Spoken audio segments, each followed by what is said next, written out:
Buenas, pessoal. Tomara que hoje dê certo. Aguardando a professora Juliana Chani, nossa 18ª live, Execução na Veia.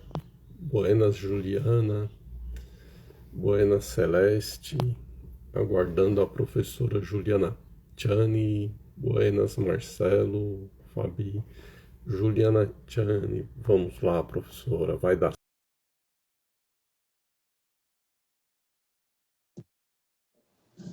Oh, hoje deu. Olá, Tudo bom, professora? tudo bem? Deixa eu levantar um pouco o celular, que eu fiquei embaixo e aí eu não estou aparecendo. Buenas, Edna, Fred, bom dia a todos. Luciano Folgaça. Ainda bem que deu certo nossa 18ª live. Eu. Pedir desculpa novamente a todos pelo transtorno. Eu não sou nenhum expert em tecnologia. Estou apanhando aqui, mas com maior boa vontade vai dar certo. Conto com a compreensão de todos. Nós criamos ontem um canal no YouTube, Execução na Veia. Convido a todos a se inscreverem lá no canal.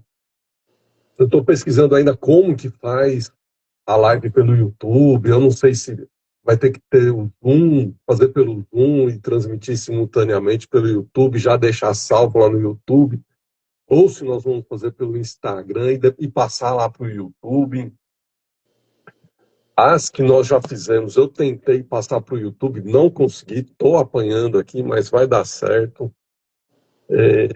Agradeço a todos. Eu vou passar a palavra para a professora Juliana e dar um bom dia para os nossos amigos e depois a gente entra no tema. Obrigado mais uma vez, viu, professora? Imagina, bom dia a todos. Tá um monte de gente, olha a Luciana, olha a Edna, a Luciana, o doutor Enoque, Olha, Soraya. o professor Fred. O professor Fred, me manda uma mensagem, eu não tenho o seu telefone para a gente marcar a live. Gislaine, Maria, Gislaine, muito obrigada. Mariana Viana, olha o poeta Paulo Basílio, Montenegro, Zanelli. Eu conheço esse sobrenome. A Edna. A Edna é sempre presente. Obrigada pelo carinho, viu, Edna? A Edna é uma simpatia. A Edna é show de bola. Então, hoje nós vamos não a semana passada, a semana retrasada, nós entramos no tema sobre o cônjuge do executado, né, o companheiro. E hoje nós falamos, a semana retrasada, nós falamos da comunhão parcial de bens, né, que é a regra hoje em dia, exceto se tiver pré-nupcial, lá esqueci o nome, que muda o regime de casamento, né? E hoje nós vamos falar sobre a comunhão universal de bens. Eu entendo, professor, não sei se eu estou equivocado, mas eu entendo que quando a gente vai falar de comunhão universal de bens, a gente tem que lembrar do artigo 790, inciso 4º do CPC. Por quê? Porque o inciso 4º fala que são sujeitos da execução os bens do cônjuge ou companheiro, nos casos em que seus bens próprios ou de sua ameação respondem pela dívida. Ou seja, a própria lei pode estabelecer que a execução recaia sobre patrimônio de terceiros que guardem relação de responsabilidade com o débito, né? Aí, no caso, não seria a cota parte do executado, 50% do executado no caso de comunhão parcial de bens, né? Por quê? Porque a comunhão universal a comunhão universal de bens, ela funde, ela integra tudo. O anterior, o posterior, tudo é de ambos, né? E a jurisprudência, ela se firmou no sentido de que a atividade econômica exercida por um dos cônjuges reverte em benefício de toda a família, né? Mas isso é uma presunção relativa, né? Para mim, comporta ao cônjuge, não ao executado, ao cônjuge, o terceiro aí no caso, comprovar que não reverteu, né? Que é o que eu falei na audiência anterior. Não, na audiência, ó, na live anterior a 15 dias. E se o cônjuge não se desincumbir desse ônus, esse terceiro não se desincumbir desse ônus, esse patrimônio tem que ser penhorado e alienado, né? Na Na aula há 15 dias, na live há 15 dias atrás, eu falei que ia disponibilizar no grupo do WhatsApp duas decisões lá da comunhão parcial de bens, né? E eu esqueci de colocar no grupo. E para hoje eu achei outras duas decisões que uma fala que é possível penhorar bens na comunhão universal de bens. E outra fala que não é possível, para ver como que é a situação, né? E ambas do mesmo tribunal, do TRT3. Então, eu vou colocar essas 4 decisões lá no grupo do WhatsApp. E quem ainda não está no nosso grupo do WhatsApp Execução na Veia, o link está lá na minha bio. É só entrar lá no link que entra no grupo. No grupo a gente disponibiliza julgados, materiais, peças, troca informações sobre execução. É um lugar para a gente aprender e ensinar. E são essas as minhas considerações, professor. Eu passo a palavra para você. Professor, é bem por aí. Na comunhão universal de bens é isso, os bens se tornam um patrimônio universal, único, eles se comunicam ali entre si, e aí quando você vai pedir a penhora, ainda que esse cônjuge, homem ou mulher, seja alheio à execução, pelo regime de casamento, você consegue fazer a penhora de 100% desse bem, levar a leilão 100% desse bem e muitas vezes receber o alvará de 100% do que foi realmente alienado ali em asta pública, porque quando a gente vai para a comunhão parcial de bens, 50% do produto da asta pública é devolvido para o cônjuge alheio à execução. Então, no regime universal, na prática, isso não acontece. Os bens, eles se comunicam, então vai 100% desse bem à asta pública. Mas o que está acontecendo na prática? A gente fez uma live com o professor Fabiano e eu falei que no regime de comunhão universal de bens, pode ser que o juiz limite os 50% mesmo. Já aconteceu comigo e não foi uma vez, não, foram várias. Ainda que casado no regime de comunhão universal de bens, olha só, gente, que as surpresas que a gente recebe no nosso tribunal.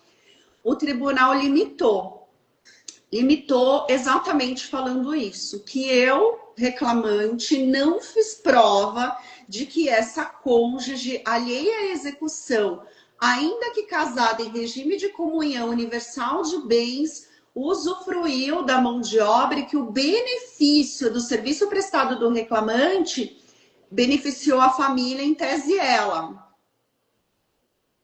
Ela era nesse meu caso, ela era uma pessoa concursada, ganhava muito bem, o marido era um empresário, ela não tinha nenhuma empresa aberta, nunca participou de contrato social. Então, assim, mesmo no regime de comunhão universal de bens, eu estou recebendo uns acórdãos surpreendentes. Então, gente, se a gente sabe ali que a gente corre o risco de que limita o regime ali de casamento, ainda que seja universal, o juiz vai limitar 50% porque ela é alheia à execução, porque a gente não conseguiu comprovar que ela usufruiu e beneficiou ali da mão de obra do empregado, por mim, faça a prova. Como é que eu faço prova? Eu tento buscar processos em nome dessa cônjuge, para ver se em algum momento ela alegou alguma coisa ali que era do lar, eu olho o imposto de renda para ver se ele declara ela como dependente, ou ao contrário também, eu fico tentando achar algumas provas, porque é um pouco difícil para o reclamante. Para mim, ali é a aplicação da inversão do ônus da prova, né? Então, é uma prova um pouco quase que diabólica, difícil de fazer. Então, assim, eu tento de todas as formas, ainda que no meu pedido, tentar buscar ali algum indício para requerer. É lógico que eu peço 100%, mas com um pouco de receio de que limite. Se limitar 50%, não quite a minha execução, então eu já faço uma petição, ainda que seja pelo regime universal, um pouco mais bem preparada. E aí, o que eu falo sempre para o pessoal que trabalha comigo? Gente, vai fazer um pedido em primeira instância? Olha o que eu estou falando. Estou falando de um pedido em primeira instância. Volte no seu processo. Vai lá, veja o recurso ordinário em que turma caiu. Veja se você não tem um agravo de petição anterior. Veja em que turma caiu. Vamos chutar aí que caiu na 4ª turma, seu recurso ordinário. Todos os recursos que você interpor dentro desse processo, até o final desse processo, ele vai cair na 4ª turma. Essa turma é preventa para o resto da vida.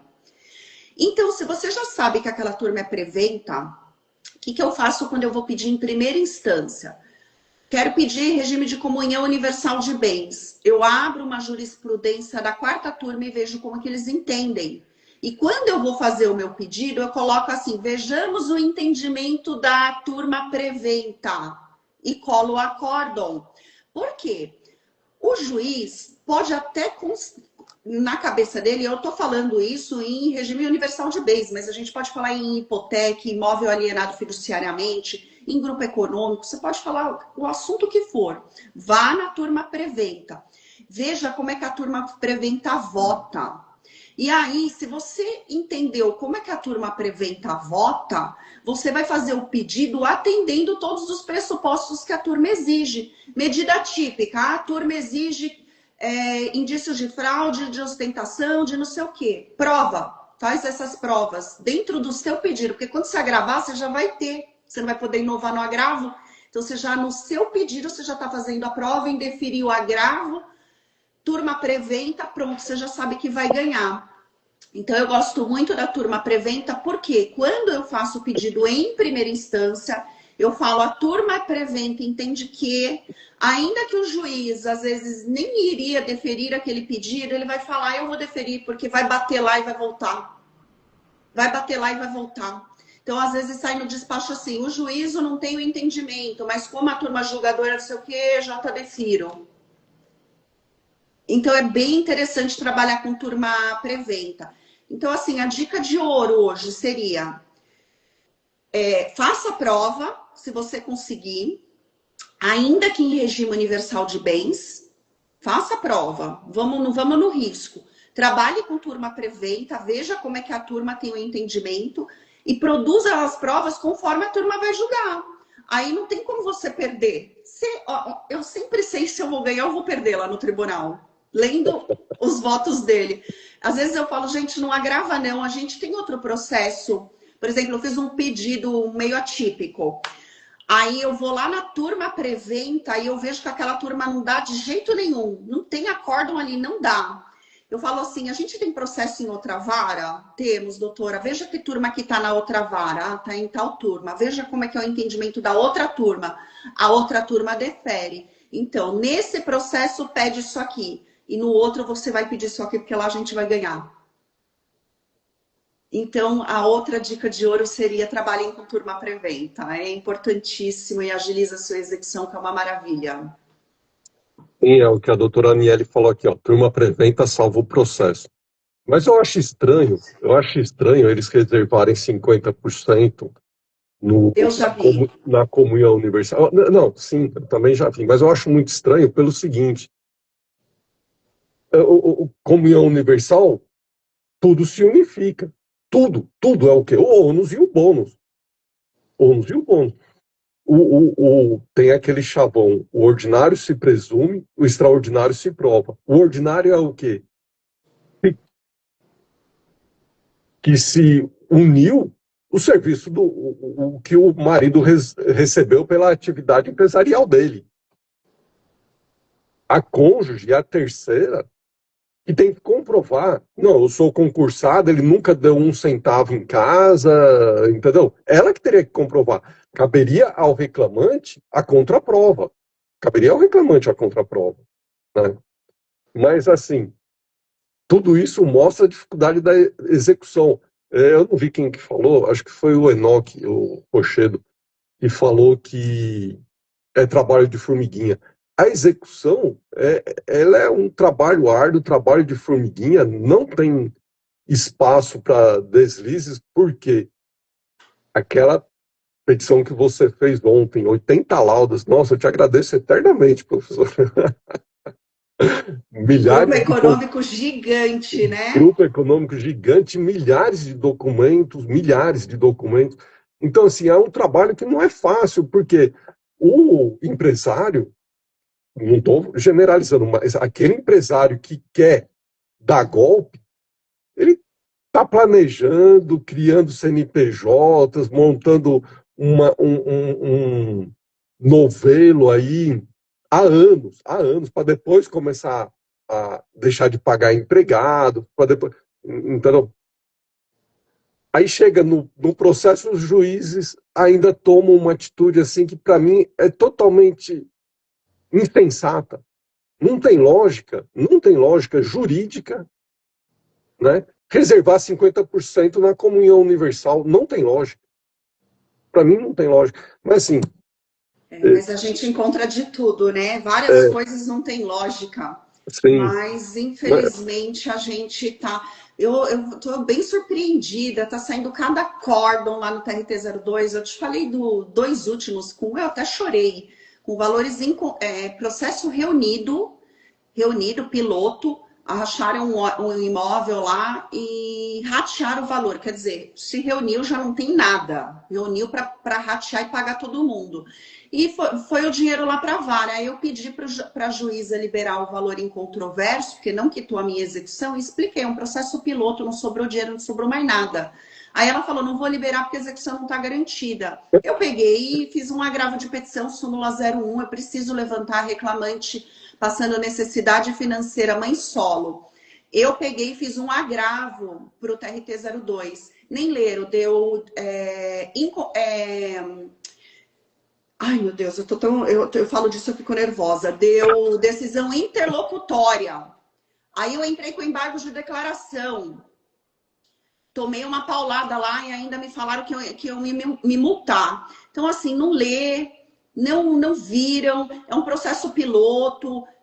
Olha, uma tragédia. E outro, eu não sei, e eu vou pro TST como? Não vou virar, você tá entendendo? Sim. Eu não sei o que eu vou fazer, eu tô querendo depositar eu mesma, depositar o dinheiro, garantir o juízo, levantar e pegar o meu dinheiro de volta. Eu tenho que trabalhar com estratégia no processo. Eu mesmo vou pagar aquela execução para conseguir levantar o incontroverso e depois eu recupero meu dinheiro. Porque eu não sei o que fazer, eu vou trabalhar com estratégia porque simplesmente não leram. E o outro também que eu fiz, IDPJ transitado em julgado, o sócio vem, entra com exceção de pré-executividade, alega que está a empresa em recuperação judicial, eu vou lá, impugno, falo que transitou em julgado, que ele foi citado, foi revel, falo tudo, ganho em primeira instância, vai no tribunal, eles me anularam tudo. O cara revel, transitado em julgado, pô, o tema não alcança o trânsito em julgado. Como é que eles anularam tudo? Aí fui para o TST, não vou reformar. Eu sei que eu não vou reformar. Então é assim, olha, quem está julgando a gente é a inteligência artificial, o que sai lá saiu, e é isso, tá? Então, assim, tô sofrendo demais, tô muito... Eu tô passando, assim, uns 2 meses para cá, magoadíssima com a justiça, magoadíssima. Assim, porque a gente trabalha, estuda, faz tudo com estratégia, mas simplesmente não lê. É uma tristeza. Mas vai dar certo, professor. Ó, Vai. o professor Rodrigo Badiani entrou aí e ele te elogiou numa decisão aí que Foi importante que incrível você essa atuou. decisão. Meus parabéns a vocês dois aí. Achamos um imóvel rural, professor, e a mulher alegando bem de família. Só que aí, quando eu fui responder os embargos, eu consegui achar um monte de prova lá. É uma fazenda produtora de tudo que você pensar, imagina assim. Milionária, produz de tudo que você pensar, tem animal, um monte de coisa. E aí foi bem legal que o juiz mandou mandado de constatação para maquinário, semovente, saca de café, produção, cliente, ele quer tudo. Professor, você falou do IDPJ. No caso eu não me lembro se a gente tratou desse assunto na semana retrasada, mas no caso da comunhão parcial de bens, independe de IDPJ e na comunhão universal também, né? Porque na verdade a gente não vai trazer o cônjuge para o polo passivo, né? A gente está falando de meação de bens. Então, a gente não está trazendo o cônjuge de jeito nenhum do polo passivo. A gente está penhorando a ameação de bens do devedor. Mas na comunhão parcial independe de DPJ. Independe de DPJ. Você E vai na pedir comunhão, só a ameação do bem mesmo. e na Né? Você comunhão, penhora 100% desse bem sem trazer o cônjuge alheio à execução para o polo passivo. Vai para a asta pública, remata. 50% da avaliação volta para o cônjuge e 50% paga demanda. Então, o cônjuge sequer vem para o polo passivo. No regime universal de bens, também o cônjuge não vem para o polo passivo. A gente vai penhorar os bens pelo regime universal de bens, vai para leilão, mas é só porque está ali registrado em nome do cônjuge e tem ameação, mas ele não é o devedor do processo.